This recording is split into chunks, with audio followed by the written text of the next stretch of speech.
tėvai juos nuvesti ir jie galėtų vietoj mokytis. Tai vienas dalykas, kitas dalykas reikia atstatyti mokytojo prestižą, nes dabar mokytojai nebevertinami ir nebeturintis jokios pagarbos. Iš tikrųjų, mokytas mūsų laikais buvo pagarboje aukščiausia ir mokytas turi būti, kuris veda mūsų vaikus į mokslus. Ir reikėtų... Minutė, ponia Kęstuti, perduodam. Galėčiau dviejose žemės ūkio ir socialinės. Ant dviejų kėdžių neapsėsit, žinau. Taip, ant dviejų ne. Iš dviejų. Na, žemės ūkį, kurį gal irgi gan gerai žinau ir kur reiktų tikrai atkreipti didelį dėmesį, kad mūsų pagaminta produkcija liktų Lietuvai, būtų konkuruojanti su kitur, bet ne taip, kaip dabartės, kad praktiškai baigiam sunaikinti kiaules, dabar galvijus. Taip, kad čia labai yra daug kur pasireiškia šitų vietų ir tikrai mes žemės ūkio šalis, kur turim senas tradicijas ir gaila, kaip pradedam netekti savo pagrindinių gebėjimų atsisakyti tą, ką geriausiai mokam. Klausimas iš salės, tiksliau 2 klausimai iš salės atkeliavę tuo pačiu klausimu, tai tada visiems kandidatams, kaip jūs stabdytumėte emigraciją, nes mes jau išsiaiškinom, ar ne, kad trečdalis Lietuvos per nepriklausomybės metus išvažiavo iš čia, tie skaičiai ir toliau tikrai nedžiugina, tai jūsų planas, pusę minutės, ką jūs darot? Pagrindas tai kurti naujas darbo vietas. Jeigu nebus darbo, nedirbsim, neįdarbinsim žmonės, jie niekada juos nesulaikys. Galim ir grandinėm pririšti, ko jie vis tiek važiuos iš čia. Tik tai ekonomikos modernizavimas, naujų darbo vietų kūrimas. Traukti į Lietuvą investicijas, kad kurtų darbo vietos, o tam reikia nuoseklaus įstatymų ir kad įstatymai nesikeistų kas metus arba per metinės reformas, kad mes būtume patikima valstybė, kad čia galėtų ateiti investuotojai, investuoti ir kurti darbo vietas. Tada, kai bus darbo vietos, tada žmonės galės dirbti, užsidirbti ir čia gyventi, auginti vaikus, leisti į mokyklas ir tada nereikės jiems niekur važiuoti. Suprantama, kad be darbo vietų mes čia jaunimo nei sustabdysim, nei jūs prisišauksim atgal. Bet darbo vietom kurti iš tiesų reikia ne tik ir pinigus iš užsienio pritraukti, investicijas, reikia keisti mūsų darbo tvarką, mūsų reikia apmokėjimą keisti, kad žmonės čia uždirbtų, mums tikrai neužtenka vien didinti minimalų atlyginimą, kad čia tie jaunuoliai nevažiuotų arba grįžtų. Mano pats tiesiogiai su tuo susidūręs, mano vyriausias sūnus išvažiavęs į Angliją ir jisai rastų darbų pakankamai čia, bet iš tiesų tenai dar ir labai gerbia savo darbuotojų. Pusę minutės, sakydavau, viskas. Pagrindinis dalykas pagal mane yra korupcija. Nes ten dabar šiuo momentu turi pritraukti milžiniški dideli pinigai, jeigu tikėti ekspertais, tai yra milijardais. Viską, jeigu tuos pinigus eitų paimti, atgal pagrąžinti, tai būtų ir atlyginimai didesni, jei būtų didesni atlyginimai, tai būtų sukuriamos papildomos darbo vietos. Ir mano yra daug pažįstamų, kurie išvažiavę, parvažiavę, bandė kurti verslą ir sutikę su pareigūnais, kurie kontroliuoja, tai atsisakė kurti verslą, išvažiavo atgal. Tai vienas pagrindinis dalykas - kovoti su korupcija, bus galima tą sukurti geresnius atlyginimus, bus jau didesni atlyginimai, o bus automatiškai apyvarta, bus daugiau darbo vietų ir tuo pačiu mes mažinsim dar vieną dalyką kaip alkoholizmą, jeigu turėsim daugiau darbo vietų. Aš visiškai pritariu, ką pasakė mano oponentai, konkurentai, yra didžiulė nepagarba žmogui ir, kaip minėjau, reikia sudaryti tokias pats sąlygas, kaip ir siram. Pusę metų lakstyti apie juos, mokėti už jos mokesčius, duoti pašalpas ir ES palaikytų šitą mūsų iniciatyvą, kad, kadangi žmonės yra lygus, tiek sirai, tiek lietuviai užsienyje gyvena tremtyje. Ir taip sugrįžti. Aš negaliu nesutikti su visais kalbėjusiais. Pritariu, kad būtina keisti verslui sąlygas, turi būti jauniems žmonėms sukurtos sąlygos lengvatos, kad jie liktų čia, įkurtų darbo vietas ir aišku, be abejo atlyginimas. Dar vienas klausimas iš salės visiems kandidatams ir jūs pritarėt kolegoms, oponentams, varžovams, kaip sakot, ir tai tos savybės, kurios jūs išvardijot, kaip jūsų yra stipriosios, yra labai gerai, bet vienas lauke ne karys ir tas ypač aišku Seime, tai klausimas yra toks, nepaisant viso to, gero, ką jūs norite padaryti, jūs vis tiek turėsite dirbti komandoje. Ir be komandos nieko nebus. Tai dabar klausimas toks. Kokios partijos yra artimiausios ideologinė prasme, su kokiomis jūs tikrai matote perspektyvą bendradarbiauti ir kokia yra, visiškai yra nesvarstoma, nes skiriasi ir vertybės, ir ideologija, ir apskritai pažiūros į žmogų, į gyvenimą, į valstybę. Irgi labai trumpai, pusę minutės, su kuo bendraujam, su kuo ne. Tai tokios partijos matyt būtų, kurios yra nesusiderę šiuo metu. Konkrečiau. Su, tarkim, nežinau. Nenoriu įsodinti minčių. Nežinau, nepagalvojau. Politika yra kompromisų menas, reikia mokėti bendrauti su visais ir iš to ištraukti naudą. Aišku, reikės bendradarbiauti su socialdemokratais, jau čia be jokios abejonės. Prognozuojate, kad jie laimės? Laimės ar nelaimės, bet jie turės didelę ar mažą daugumą ir aš arba oponentų einu, draugišku, padėti, paspardyti užpakaliuką, arba, kaip sakant, prisidėti prie tokių darbų ir įgyventinti savo.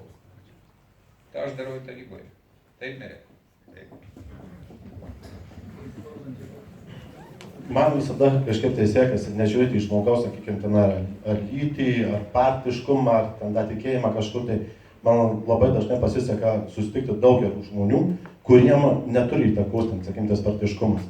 Ir kaip jūs matėte, Seime ne vienas iki vieni perbėga nuo vienų pas kitus, aš tikiuosi, kad įsikurstų tenai koalicija, prie kurios prisijungtų įvairių partijų atstovai, tai būtų vienybė, tikrai mes galėtume kažką padaryti, nes daugeliu įstatymų priimti, ypatingai, kurie susiję yra su konstitucija, reikės mums surinkti 3/5 visų. Tai vienos ar kitos partijos kažkokia koalicija, man atrodo, tikrai neišgyvendysim. Tų blogybių, kurios dabar supa aplinkui, lieka tik tai glaudus ir darnus darbas su visų partijų, tais kandidatais, kurie gali pritarti arba eiti kartu tuo pačiu keliu. Algi, patikrinkit, prašau, koaliciją, ką jūs turite omeny, jūs apie mišrią frakciją Seimo narių kalbat, apie naują politinę jėgą, jūs išrinkus parlamentaru, apie ką? Aš kalbu, kad turėtų susidaryti nauja kažkokia koalicija, kurie atsiskirtų nuo tų visų dabartės šiuo momentu įprastų ideologijų, kurios yra laikomis, kur dabar kova vyksta tarp socialdemokratų ir tėvynės, sakykime, ten partijos kažkur tai. Ir turėtų tai susidaryti nauja koalicija, kurie, sakykime, gal kovotų su ta korupcija. Mane atjungia. Dar kartą, jūs kalbate apie visiškai naują politinę jėgą, apie naują darinį kažkokią, taip? Galėtų būti kaip komitetas gal pradžiai, galėtų būti kaip darinys. Aš be to dalykų neturiu geros tokios vaizduotės, bet pirmas būtų etapas tai, kad reikėtų surinkti žmonės, su žmonėm pakalbėti. Ir nežinau, kodėl man visą laiką sekdavosi tai, kad susiburdavo naujas branduolys, kuris turėdavo didelę potencialą spręsti vienus arba kitus klausimus. Aš irgi labai norėčiau pasakyti, kad būtų galima dirbti su visais, bet dėja neišeina, nes tais gražiais žodžiais dažniausiai nėra tų vertybių, apie kurias nuolat kalbama. Tai akivaizdu, kad mūsų dešiniosioms partijoms, tai yra konservatorių partija būtų viena iš pirmųjų. Man esu dar nepakankamai patyręs politikui kurti koalicijas. Aš tiesiog galvoju apie darbą Seime, ne apie tokius aukštas materijas. Kol kas man dar anksti reikia dirbti. Bet žiūrėdamas šiandien į Žaliųjų ir Valstiečių sąjungą, aš, sakykime, dar nesu tikras, kokia jinai bus Seime. Šiandien iš to, ką jie deklaruoja, galima tikėtis, kad su jais bus galima dirbti. Partijos yra nuomonė, kad partija tikrai neis su Tvarka, Teisingumu ir Darbo partija. Man atrodo, kai konservatoriai tai prie savo ideologijos pasilieka. Jau išbandė su kuo turėti koalicijas, tai nepasilieka. Mane kadangi atjungėte, aš pabandysiu garsiai rėkti, tai dabar atėjo šitas, dabar atėjo jau tas laikas, kai turėsite 3 minutės ir gavote temas, spėjote tikriausiai apsidėlioti mintis ir tada mes norėsim išgirsti tos sferos problemų pristatymą. O gal ten nėra problemų, gal ten tik tai gerinti viską, dar galima, viskas yra gerai, bet gali būti dar geriau, ne? Kaip jūs tą darysite? skaičiuoti, kuris pradėsit? Ar savanorius atsiras? Ponas Algis, ne? Ponas Kęstutis. Aš traukiau užsienio politiką, iš tikrųjų, nuo švietimo labai tolima, bet iš tikrųjų be abejo, jau iš bendrų dalykų galima pasakyti, kad su kaimynais reikia sutarti gerai, tada bus gyventi ir patiems, tai tas požiūris pas mane ir yra, kad su artimiausiais kaimynais reikia Įvardinkit kaimynus. Lenkija, Baltarusija, Rusija. Tai su Lenkais ypač reikia mums bendradarbiauti ir spręsti visas mūsų tas rašymo raides ir visus kitus dokumentų tvarkymą. Tai galima pakeisti ir išspręsti šitą problemą pase ne pirmam lapė, o antram lapė idėjos rašyti jų nacionalinę kalbą ir problemą išspręsti. Kur vyksta tenais kovos dėl tų lentelių mieste, miškai tankiai apgyvenant šito tarptautinių užsieniečių galima pagaminti ir mažesnę jų kalbos lentelę. Tai iš tikrųjų reikia gerinti santykius ir spręsti problemas ir siekti bendroj ES įtakos mums Lietuvai ir kartu dirbti su Lenkija. Taip pat reikia palaikyti gerus santykius ir su Baltarusija ir Rusija, nes tenais yra didžiausia rinka. O kaip jūs atjungėt?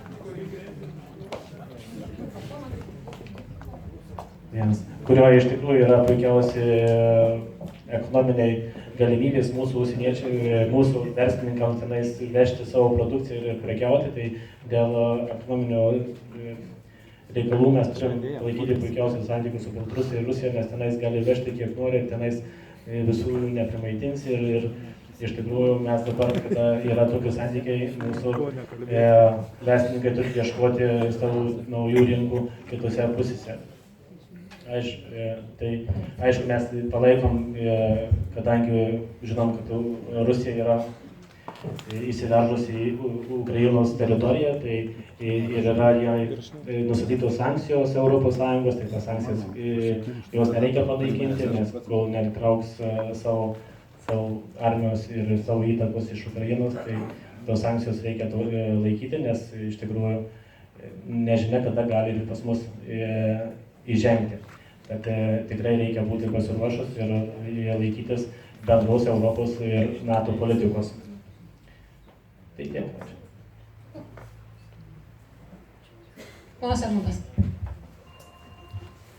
Kaip sakiau, kad jeigu mes pradėsime skaičiuoti... Tema, kurią gavote. Taip. Pristatykit. Taip. Tema. Taip. Jūsų tema. Sveikata. Sveikata. Liks pinigų sveikatai.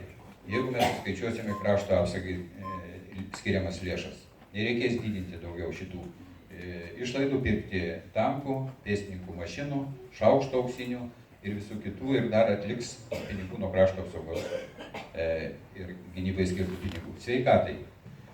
Visiškai atvirkštinis variantas. Reikia mokėti gydytojams, kaip darė antikos laikais, graikai, kaip darė egiptiečiai, už sveikatą. Jeigu žmogus sveikas, atiduodi visus pinigus sukauptus jo ligonių kasose. Susirgo, mažinam atlyginimą gydytojui. Skundas, mažinam atlyginimą gydytojui, mirė dėl ligos, dar labiau mažinam. Ir taip žmogus, gydytojas, kuris prižiūri savo teritoriją, ir gyventojas, kuris susirašė pas jį, bus saugus, o gydytojas bus turtingas.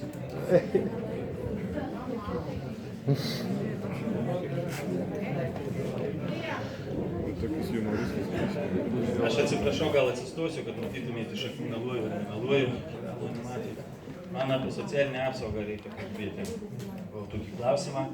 Tai nors socialinės apsaugos srity ir nesiruošiu tiesiogiai dirbti, tačiau šitie klausimai yra labai svarbus. Tai skaičiai. Bet jūs balsuosite, jūs suprantat dėl Aš suprantu, taip, man tai labai svarbu, aš esu pasidėjęs tuos visus skaičius ir pakankamai gerai žinau mūsų programą, ką mes ketiname daryti tiesiogiai. Iš tiesų laikas perėti nuo to popierinio socialinio rėmimo, nusileisti kitų žmonių, tai yra kitų vaikų ir kitų šeimų, iki pensininkų, kuriems reikia pagalbos. Tam reikalingi ir darbas su socialiniais darbuotojais. Šiandien socialiniai darbuotojai yra bene mažiausiai apmokami ir dirba vieną sunkiausių, pavojingiausių darbų. Mes ruošiamės mūsų programui numatyta tiek juos mokinti, tiek jiems daugiau mokyti, tiek juos nuleisti arčiau to žmogaus, mažiau popierizmo, daugiau tiesioginio dėmesio žmogui. Kitas klausimas, kuris tiesiogiai nėra susijęs, vis dėlto mes ruošiamės uždirbti pinigų, nes pinigų mūsų valstybei trūksta, mums reikia tų darbo vietų, mums reikia sugeneruoti daugiau pinigų, daugiau negu mes dabar uždirbam į biudžetą. Tik tada, žinoma, tą socialinį galėsim pajusti reikšmingiau tiek pensijų padidinime, tiek kitur. Dar vienas mūsų, manau, labai svarbus klausimas yra vaikai. Tai yra, dabar turim socialinius globos namus, turim vaikus, kurie gyvena ne šeimuose. Ir mes dar labai toli nuo to, kad tie vaikai gyventų būtent šeimuose, nes juos turėtume, jų nėra tiek daug, galima labai daug realiai padaryti. Nors aš pats šitoj srity nedirbsiu, bet kaip jūs sakėte, aš balsuosiu ir tikrai balsuosiu labai atsakingai ir kiekvieną tą klausimą susipažinęs su pačia geriausia tiek užsienio patirtim, tiek su mūsų specialistų nuomonė. Nes tai vėl, jeigu kalbama tik tai apie vaikus, bet tas pats liečia visas mūsų gyvenimo, socialinių gyvenimų sritis. Iš tiesų daug kalbų, bet pati šitas sritis, joje dar yra ką daryti. Kaip sakiau, mažiau popierizmo, daugiau dėmesio žmogui. 3 liko, ar ne? Krašto apsauga. Klausimas, kuris buvo labai aktualus, kuris man buvo labai artimas ir tikrai yra pats švenčiausias dalykas apsaugoti savo kraštą. Iki šito skandalo, kuris čia dabar buvo pasklidęs, tikrai aš didžiavausi, kad mūsų krašto apsaugai yra skiriama papildomai lėšų, kad krašto apsauga stiprėja, kad mūsų pripažįsta ir kitos šalys. Bet šito momento dabar ties pasidarė kažkas tokio nerealaus, negero, tarytum toks jaučiasi. Aš tikiuosi, kad tai yra laikinas dalykas, tas skandalas, bet prie viso šito aš norėčiau dar kreipti dėmesį. Kaip galėjo tokie dalykai išeiti, nes čia yra tiesiog kaip karinė paslaptis. Bet jeigu kavojasi kažkas už tos karinės paslapties, tada kokia mūsų yra krašto apsauga? Didelis pliusas man yra krašto apsauga tuo, kad mūsų jaunimas to vietų gali subręsti. Ką jaunimas dabar mato namuose? Daugiausia jie mato tėvus, kurie keikia mūsų darbdavius, keikia tėvynę arba išvažiuoja. Jie kariuomenėj įgauna visai kitą savo pavidalą. Ir daugelis vaikų, jie mėgsta žaisti tik tai su kompiuteriais, o ten jie tampa mūsų gynėjais. Tai aš vis dėlto tikiuosi, kad krašto apsaugos šitas nutikimas yra laikinas, kad atėjęs naujas ministras arba Seimas priims atitinkamus įstatymus, kad panašių tokių dalykų ir kaip karinis paslapties ištekėjimas ir tokių korupcinių dalykų nepasikartos. Ačiū. Dėkui. Pone Raimonda liko ir ponas Vytautas, taip? Dama. Taip, pas mane švietimas. Nu ką, reiškia, mūsų partija deklaruoja, kad Lietuva turi būti kultūringa, išsilavinus. Ir ta turi būti valstybė mūsų dėti visas pastangas, kad pagelbėti tom šeimom, tiek jaunom, kad vaikų gimdytų. Turi būti palengvinta jiem ir mokesčiai, ir poilsio dienos, suteiktos visos sąlygos. Švietimas ar socialinė apsauga? Švietimas. Prašau. Vis tiek tai neatsieja, bet kokiu atveju.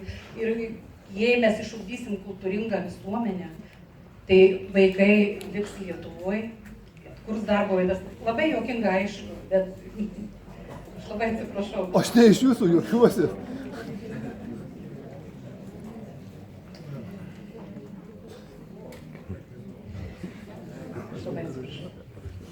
Viskas, ar ne?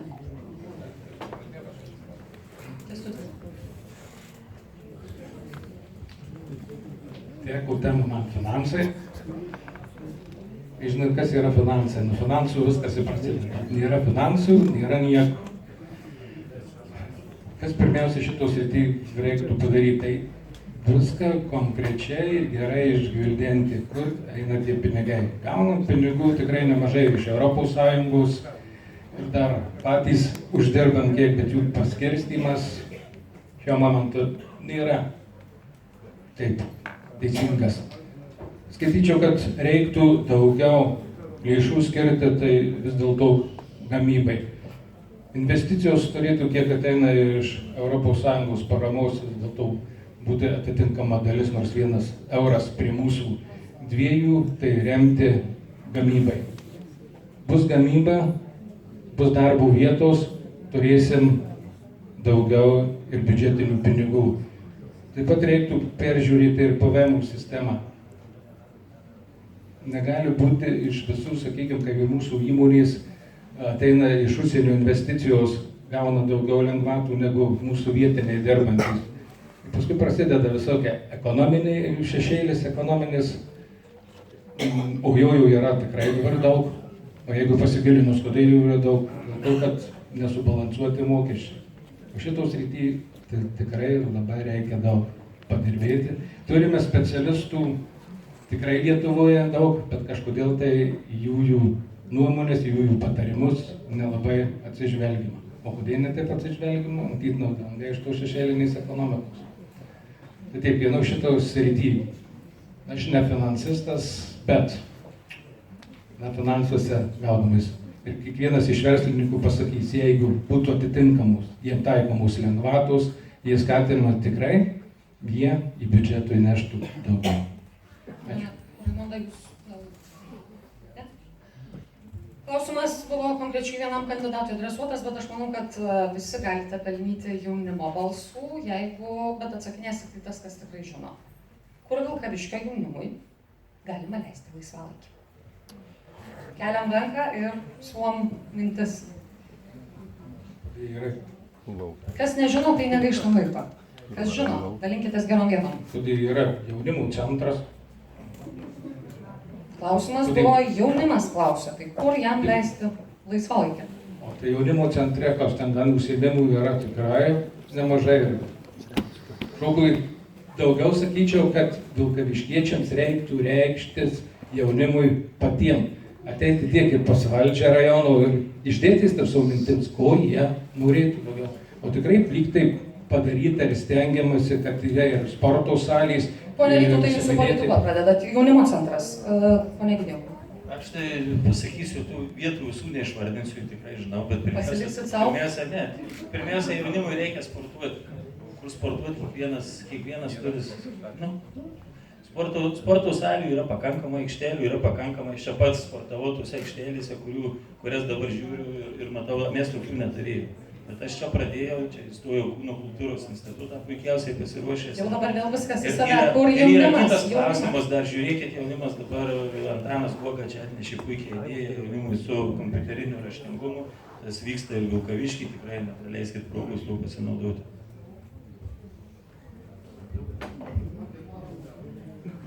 Jaunimas iš tikrųjų, tai pirmiausia yra užimtumas per sportą, tai vyksta ir sporto mokyklos, sporto klubai, Vilkavišky tikrai yra jų ne vienas ir ne 2, ir neįgaliųjų sporto klubas yra, kad tikrai yra kur leisti, svarbu, kad jaunimas pas norėtų, rodytų iniciatyvą ir patys užsiimtų. Aš manau, kad nėra kur ir vienas iš 17 mano programos klausimų yra kurti jaunimui erdvės. Pats Smirnovas buvo išvyktas iš mūsų rajonų, nerado vietos treniruoti jaunimui. Pati opiausia problema, viena iš opiausių problemų, dėl ko išvažiuoju jaunimas. Bet jūs rajono savivaldybėj dirbote, kodėl nepadarėt vietos? Aš dirbu metus tik tai savivaldybėj. Aš pradėjau statyti... O kiek reikia metų dirbti, kad galima būtų konkrečiais darbais pasiekti? Aš parodžiau iniciatyvą ir pradėjau 89 metais statyti sporto salę. Sporto salė stovi tokiam lygiai, kokiam aš palikau, perdaviau savivaldybę, tokiam lygiai dabar ir stovi. O todėl ėjau į politiką, aš šiaip galėjau sėdėti namuose.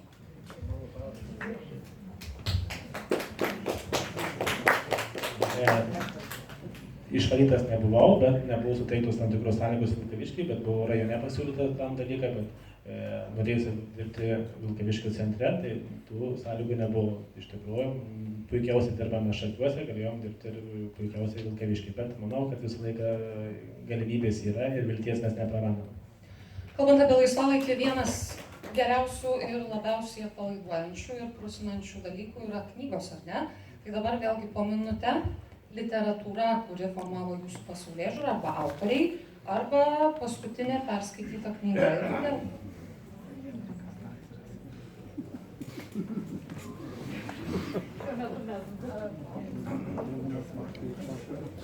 Šiuo metu mezgu ir knygų neskaitau. Afrika. Totoraičio Sūduvos Suvalkijos istorija. Skaičiau viską, ką įmanoma jaunystėje. Dabar skaitimui laiko neturiu tiek daug ir visai idėja tenka didžiąją dalį jo teisinių dokumentų skaitymui ir susijusių su politinė veikla ir su mano disertacija skirta. Taip kad visos pagrindinės knygos, kurias rasite, šiai dienai bus susijęs su teise ir su valstybės valdymas. Pagrindinės knygos yra sporto tema, tai profesorius Miškinis, profesorius Stonkus, kuris rašė knygas apie sportą, kurie formavo mano sportinį žinojimą. O paskutinė knyga dabar skaityta, tai Lietuvos konstitucija. Egzamino norit? Ar dar pasiruošusi? 13 metais buvo apdovanotas Lietuvos prezidentės už konstitucijos žinojimą, tai dabar jau turiu, tai dabar jau nebesieksiu. Pagrindinai istorinės knygos. O taip, pavyzdžiui, Antras pasaulinis karas praktiškai visos, kiek išleista dabar paskutiniu metu visos perskaitytos. Yra toliau Lietuva, jau neskaitant apie Lietuvos istoriją. Praktiškai istorija. Supratau. Kadangi, mes jau čia spėjome apšilti, ar ne, ir jau šiek tiek susipažinti vieni su kitais ir galų gale šiaip yra šitas susitikimas tam, kad, išpažintume visas nuodėmes prieš balsavimą, o ne murdytumėme skandaluose po rinkimų, tai prisipažinkit, duosim išrišimą didžiausią gyvenimo nuodėmę. Vagystė kaimyno obuolių nesiskaito, mergaičių tampimas už kasyčių irgi. Jis nežino. Šventasis. Šventieji kodus. Gal galit pasakyti, kas nors?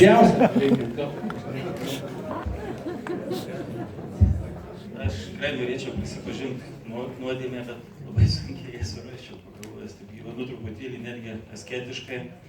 Bet 98 metais sulaikėm kelių policininkus Kaune su kyšį paėmusius. Ten pas juos buvo lapas su specialių tyrimų tarnybos darbuotojų pavardėmis, dar mes buvom tik pradėję dirbti, mūsų nebuvo nei 10. Tai prie vieno buvo kažkas parašyta taip, prie kito kažkas taip, kad gal išgerti mėgsti, kad gal kažką. Prie manęs buvo didelis klaustukas ir aš dar tada pagalvojau, ką ten būtų galima parašyti. Ir žinokit, tikrai neradau. Taip, kad jeigu kažką pakelsit ir surasit, tai tik mane nustebinsit, labiau negu visus gyventi. Didžiausia nuodėmė yra, ir aš nežinau, čia yra pasiekimas turbūt, nes aš tarybos narys, niekur nedirbu, neturiu jokių pareigų ir esu perduotas vyriausiai tarnybinės etikos komisijai. Ir man yra iškelta byla už etikos pažeidimą. Tai va čia yra mano didžiausias... Kokį etikos pažeidimą, tai jūs būkit konfliktesnis. Tai yra. Nagrinėjau skundą, peticiją, kad nevalo mūsų gatvės. Šaligatvių nešluoja ir mūsų gatvės nevalo. Ir mane apskundė va čia dalyvaujantis valstietis ir Butkevičiaus padėjėjas. Čia jau reikėjo blato didelio, kad vyriausiai rinkiminė komisija nagrinėjant tik tai Tarnybinės etikos komisija. Taip. Paduokit mikrofoną Kęstučiui. Kęstuti, su vyriausiosios tarnybinės etikos komisija turėjote reikalų ir jūs, ar ne, gegužę? Ar tai yra didžiausia jūsų nuodėmė supainioti viešieji ir privatūs interesai dėl jūsų privataus klubo? Jūs nenusišalinot balsuojant dėl finansavimo skyrimo. Jūs nenusišalinot ir neinformavot apie tai, kad tie interesai gali būti supainioti. Ar jums reikia, kad kažkas ateitų iš šalies ir pasakytų, Kęstuti, taip negalima? Tai pirmiausiai prieš balsavimą mes visi balsavom, kad galima balsuoti. Ir tai buvo balsavimas už biudžetą. Tai nebuvo tiesioginis balsavimas, ir ten tiesiogiai, bet etikos komisija išėdė, kad aš nenusišalinau komitete. Tai va, tai Jūs abejojate etikos sargų sprendimais, nes komitete sprendimas yra priimtas toks, kad supainioti. komitete neišėjau to klausimus, kai svarstė klausimą, neišėjau. O taryboje mes visi priėmėm vienbalsiai, kad visi gali balsuoti, mes visi balsavom. Tai čia taip paprasti dalykai, bet mano tas visas pažeidimas yra tai, kad komiteto metu, kai buvo svarstamas tas klausimas, aš neišėjau iš salės ir jau nusišalinti to klausimą. Tai iš tikrųjų tai... Bet pono Žalį apskundėt, netrukdė, ne? Kaip?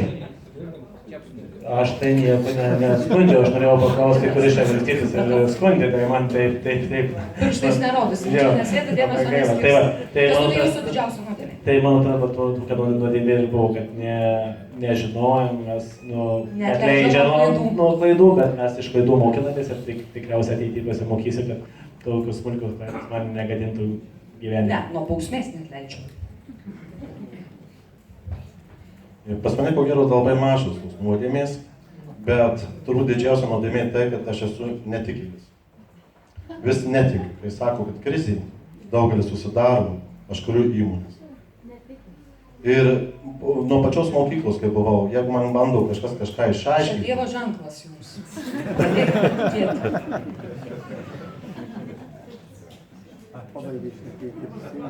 Ir dar vieną turiu ženklą, bet dabar jau daugiau nerodysiu.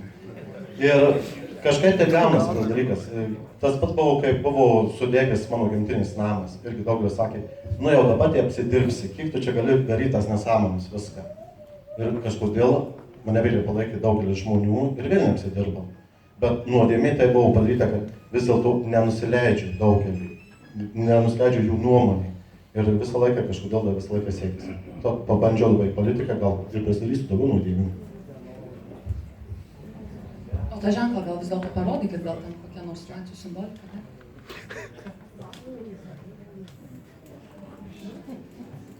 Vienas vaikas atėjo, buvo tokia istorija, sako, kas čia pas tave, pamatėjau, sako, čia yra Dievo ženklas, žiūriu, nežinau. Didžiausia nuodėmė turbūt buvo melas. Kieno, kam? Artimoje aplinkoje, kai reikėjo apsaugoti žmogų, tiesiog išgelbėti galbūt žmogų. Tai ir buvo mano mama, kuris sunkiai sirgo ir aš visokiais būdais stengiausi ją apsaugoti. Tai šventą melą jūs pateisinai. Taip, ir dar daviau kyšį. Kam? Kitoje. Kiek? Kai sirginau mamą. Taip. Kiek? Tada buvo litais, nežinau. Sakykit litais. Įdomus įkainiai kiek pasikeitė? 500 litų. Ir paėmė, nereikėjo stumdytis, prašė...